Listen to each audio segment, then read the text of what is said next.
You're my what?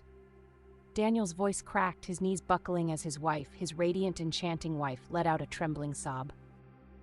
I'm your sister, Sophia whispered, her voice a faint ghost of itself, tears streaming down her face. She held the family photograph Daniel had just shown her, the one he kept tucked in his wallet like a charm. Her trembling finger pointed at the man in the corner of the photo, a man she knew all too well. That's my father. That's our father. The room spun. Daniel staggered back, gripping the edge of the couch to steady himself.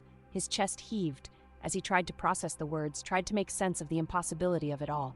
He loved her. He loved her more than life itself. And now, every tender kiss, every whispered vow, every shared dream suddenly felt like a cruel joke played by fate.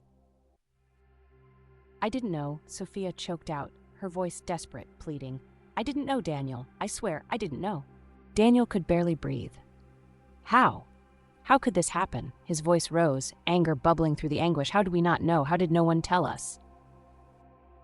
Sophia clutched the photograph as though it would explain everything, but it offered nothing but silent accusations. My mom never told me who my real father was. She said he left when I was a baby, that it didn't matter. I never knew his name, until now. Daniel's mind raced back to the moment he first saw Sophia in that little bookstore downtown, the way her laughter had lit up the room.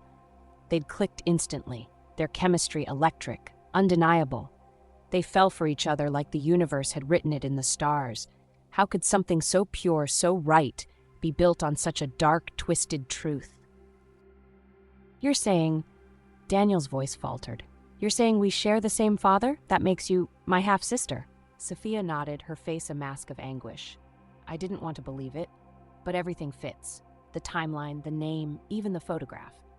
She dropped to her knees in front of him, clutching his hands. But Daniel, we didn't know. We didn't know. That doesn't change how we feel about each other. It doesn't erase everything we've been through together. Please, please don't let this destroy us. Her words hit him like a freight train. He wanted to pull her into his arms, to tell her they could figure it out, that love was enough to conquer this nightmare. But how could he? How could he reconcile the love he felt with the horror of their shared bloodline? I can't think, he whispered, pulling his hands from hers. He rose unsteadily, pacing the room like a caged animal. I need time. I need space to think. Daniel. No, he snapped, his voice harsher than he intended. Sophia flinched, and guilt twisted in his gut. He softened, running a hand through his hair. I'm sorry. I can't do this right now. I need air.